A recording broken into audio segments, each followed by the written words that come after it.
name is Arianne and I am one of the outdoor recreation assistants at William Mary. Today I'm going to show you a few different backpacking cooking techniques. I have two stoves that I wanted to show you.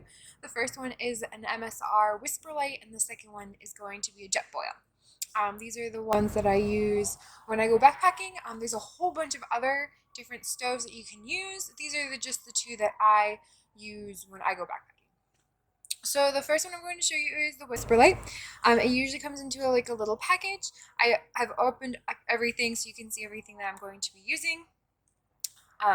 It does not come with fuel. This is liquid fuel. This is something that you would have to get separately. I'm going to first start by opening it up. And I'm going to put the attachment for the Whisperlite to go into the fuel. I like to do this first so this part doesn't get really dirty because it goes into the fuel and you don't want the fuel to get dirty. So you're going to insert it in and you're going to tighten it up nice and tight. After we do that, I'm going to open up the actual stove. So we have here, these are little prongs to make it stable. So we're going to pinch it and we're going to turn it to these little grooves that we have here. Now it's going to be nice and stable when I put it on my table that I have. Now sometimes you don't have a table, sometimes you have to be working on the ground, maybe a rock, or maybe there's a picnic bench that you can use. Right now I'm going to be just using my little patio table that I have at home. Then we're going to connect the hose that we have with the actual fuel so it can actually work. So we're going to put this in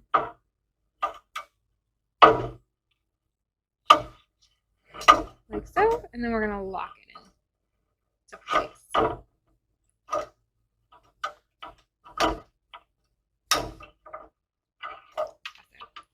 So after we do that, I'm going to actually give it a few pumps. Make sure when you do those pumps that the valve is closed. That way nothing goes actually into the stove just yet because we're not ready. This is a shield for wind. There's a cutout right here. And that goes around the tubing for the fuel.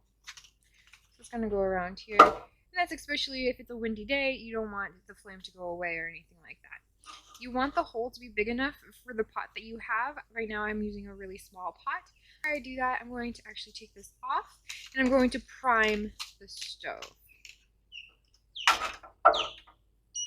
So to prime the stove, we're going to put the fuel into this little dish right here, and it's going to heat up the stove enough that when after we prime it, is going to burn on the top here. So I'm going to open the valve, fill up the little dish. You don't have to fill it up to the top, just enough. So now there's liquid in the little dish here. I'm going to light the little dish. And then you're going to see that it is on fire. The little dish is on fire. And what it's actually doing, it's actually heating up the stove so the stove can actually burn. So during this process, again, if you don't want it to be crazy, and it's kind of windy today, I'm going to put this little shield around it and it's going to contain the flame a little bit more. So I'm just going to let it burn for this process. So the Whisperlite is really nice for pots and maybe even a pan. So if you're cooking, I don't know, or sauteing vegetables or cooking pasta, it's really nice to have an actual pot to actually cook things in. There's some other great stoves that you can buy that are a little bit more stable and a little bit more compactable. But this one I really like because it's really good for if you're using a pot or a pan. So once the fuel is all burned off,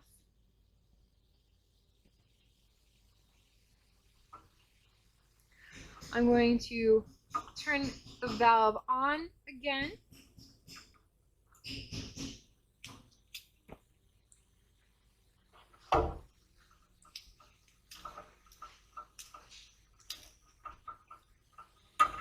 One of the nice things about the Whisperlite is that I can adjust with the valve of how much fuel is actually going toward the stove.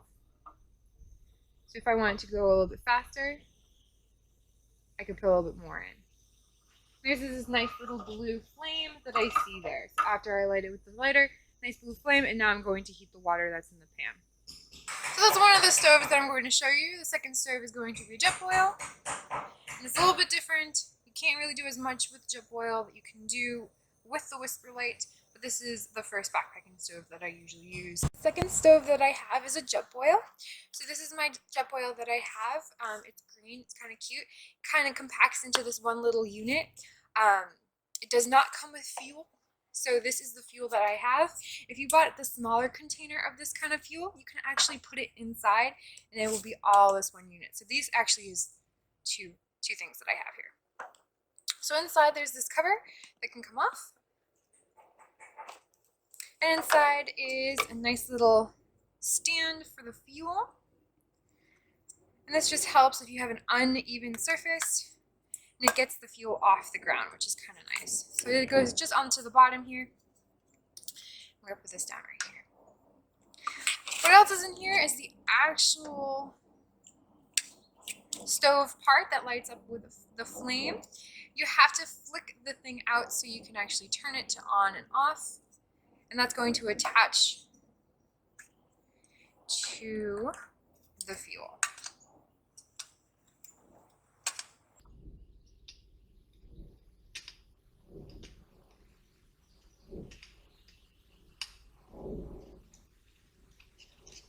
Just turns on. The bottom of the Jetboil has a little cover, and that just keeps the coils from getting broken or anything like that. So I just took the cover off, and I like to actually put all of my pieces that I'm not using into that cover. So I just put that off to the side. Now before I actually show you how to heat this up, I'm going to fill this with water. And the reason for that is if you heat up the Jetboil with nothing in it, it actually can really burn and it can just destroy the Jetboil. So I'm going to put some water into the Jetboil. There's a line in here for about 2 cups. Put the cover on. Now I also have a lighter. The lighter does not come with the Jetboil. There's a nice little pouch that comes with it that you can put the lighter in. I have a lighter just because sometimes the Jetboil's starter doesn't work. So on right here, there's a starter button that you can press to turn on the ignition, the light. And sometimes after a lot of use, it stops working. So I have a backup of a lighter. You can always use matches if you don't have a lighter as well. So I'm gonna just put this on to the fuel. And it just clicks in and it turns. Make sure everything's all set. And before I light this, I wanted to show you that there is this gauge right here on the side of the Jetboil. And it'll actually turn orange when the water is all heated up. So it actually tells you when it's done, which is pretty cool. So all you have to do is you gotta turn this on. You can start to hear it, and we're gonna ignite it. So I'm going to wait, I think it's about 2 minutes for the 2 cups, 1 minute per cup for this to boil, and then I will show you what this little orange piece looks like when it's ready to go. Now this is really nice for the backpacking dehydrated meals, or if you're making dehydrated meals yourself, if you want it to be a little bit more cost effective and whatnot. And all you would have to do is pour the water into the meals, and then you have a nice fresh meal. The bad thing is you can't really do anything else except for boil water in the Jetboil, but if you wanted to make coffee, those meals, or to help with the other soap that I have to help start up your boiling water process, you can always use the Jetboil, which is kind of nice.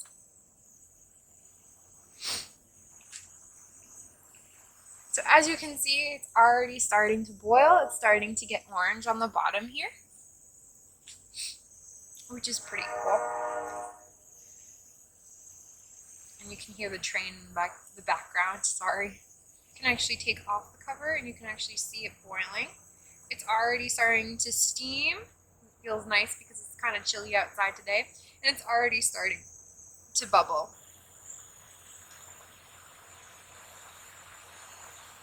So again, it's already starting to bubble. I'm going to bring this a little closer. You can actually see that it's starting to rise, which means that it's starting to get hot.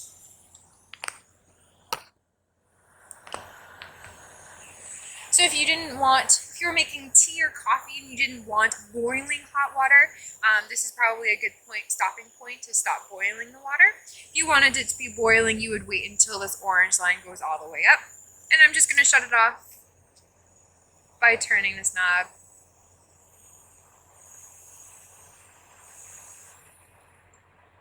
And then it stops boiling.